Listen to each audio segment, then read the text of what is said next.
ക്രൂശിങ്കിലേക്ക് നോക്കുക എന്ന ധ്യാന പരമ്പരയിലെ ഇന്നത്തെ ധ്യാനം കൊരിന്ത്യർക്ക് എഴുതിയ 1-ാം ലേഖനം 1-ാം അധ്യായം അതിൻ്റെ 18-ാമത്തെ വാക്യം. ക്രൂശിൻ്റെ വചനം നശിച്ചു പോകുന്നവർക്ക് ഭോഷത്വവും രക്ഷിക്കപ്പെടുന്ന നമുക്കോ ദൈവശക്തിയും ആകും. ക്രൂശിൻ്റെ വചനം നശിച്ചു പോകുന്നവർക്ക് ഭോഷത്വവും രക്ഷിക്കപ്പെടുന്ന നമുക്കോ ദൈവശക്തിയും ആകും. ജ്ഞാനം, അറിവ് ഇവ എക്കാലത്തെയും ഒരു പ്രലോഭനമാണ്. ജ്ഞാനത്തിലൂടെ ഉന്നതരാവാം, അറിവിലൂടെ സാമൂഹ്യ ശ്രേഷ്ഠതയിൽ മികച്ചവരാവാം എന്നീ ചിന്തകൾ എക്കാലത്തും ഉണ്ടായിട്ടുണ്ട്.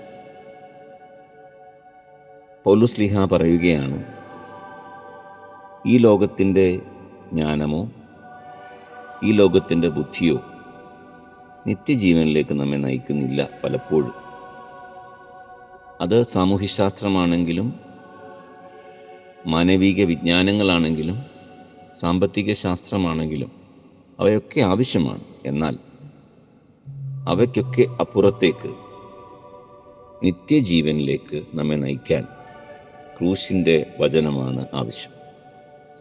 അതുകൊണ്ട് ക്രൂശിൻ്റെ വചനത്തിന് ലജ്ജിക്കപ്പെടേണ്ട അനുഭവം ഉണ്ടാവുകയില്ല. ക്രൂശിൻ്റെ ഭോഷത്വം ദൈവത്തിൻ്റെ മഹത്വമാണ്. ക്രൂശ് ദൈവത്തിൻ്റെ ജ്ഞാനമാണ്. ക്രൂശ് ദൈവത്തിങ്കിലേക്കുള്ള അറിവാണ്. ക്രൂശ് ദൈവത്തിങ്കിലേക്കുള്ള വിവേകമാണ്. ആ ക്രൂശിൻ്റെ വിവേകവും ക്രൂശിൻ്റെ ജ്ഞാനവും ക്രൂശിൻ്റെ അറിവും ലഭിച്ചവർ ലോകം നോക്കുമ്പോൾ മഠേരായും പരാജയപ്പെട്ടവരായും തോന്നിയേക്കാം.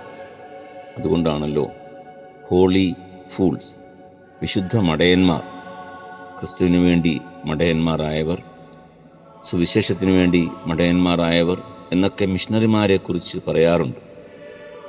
ആദിമ സഭയുടെ സുവിശേഷ വേലകളെ പഠിക്കുമ്പോൾ ഈ ക്രൂശിൻ്റെ വചനം അവർക്ക് ബലവും അറിവും ശക്തിയുമായിരുന്നു.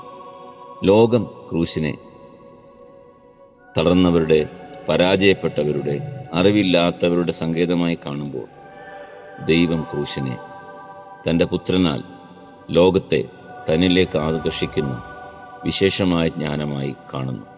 ആ വിശേഷ ജ്ഞാനത്തിലേക്കും അതുവഴി വിശുദ്ധ മഠയന്മാരായും മഠയത്തികളായും തീരുവാനുള്ള ഒരാഹ്വാനമാണ് ഈ നോമ്പുകാലം നമുക്ക് നൽകുന്നത്.